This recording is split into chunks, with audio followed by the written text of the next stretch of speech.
สบายดีทุกคนวันนี้เราจะมาเห็ดจะกินก่อนผมมา เจ้าบ้อง วันนี้เราจะมาเห็ดแจ่วบองนะทุกคน เจ้าบ้องไก่ได้เป็นน้องเลย แจ่วบองไก่ ไก่มาจากสไต่เด้อเอาตะปือเด้อ อันนี้เป็นคนอัตตปือเนาะเสียงอาจจะฟัง พ่อพ่ออ้อ คนอัตตปืออาจจะว่าแห้งหน่อยนึงก็จะว่า นี่คาได้เป็นน้องเลยคาเด้อ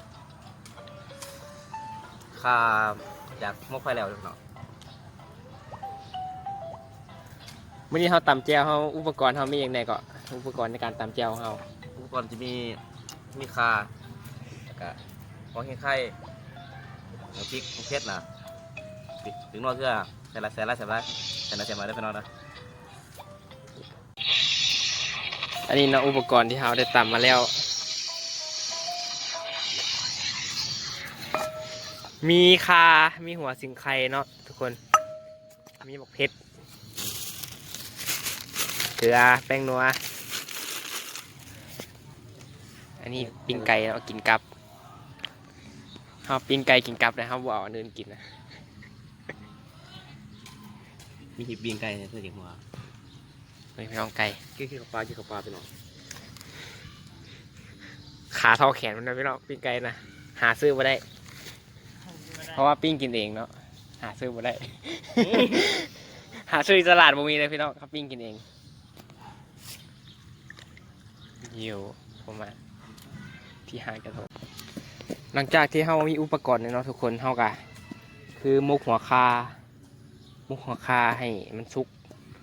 เราก็มาซอยแล้วก็ตำใส่น้ำกันกับโคกเลยแหละตำมีเครื่องกะตำผสมกันไปเลยอันนี้เขาเอิ้นแจ่วบองเนาะแจ่วบองคนทางใต้เป็นเลยถ้าเบิ่งกันเด้อแล้วเขาจะซีมให้เบิ่งเห็นนะ เอาไอ้อยู่ใต้ นี่มันไก่ที่เขา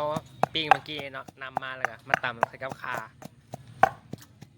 จับเจ้าบ้องเป็นน้องเลย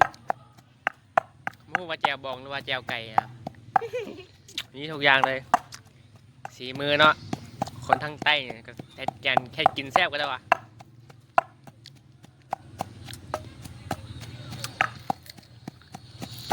ก้อนไก่เต็มครกเลย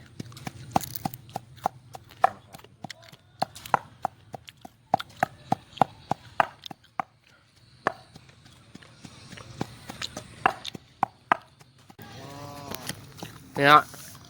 เขาจะจีหนังกินกับพร้อมแก้วใส่แล้วทำมันใส่ได้มันจะมีหนังกินพร้อมหนังเอามาได้ทางใต้เลยพี่น้อง กินแล้วยาดีเกินไปกระดูก หนังตอนเท้าแขนนี่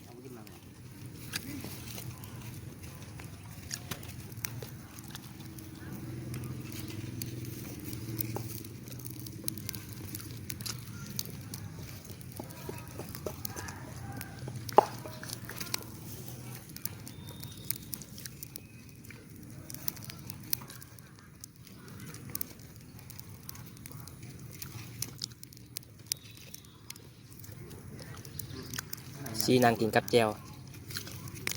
วไก่อ๋อซีหนังกินกับแจ่วไก่อันนั้นถือว่าแล้วเฮา แจ่วถือว่าสำเร็จแล้วกินน้ำกันหลายคนได้อยู่หอพักเห็นแล้ว พักคือเก้า เลยขออนุญาตกินก่อนมาเนี่ย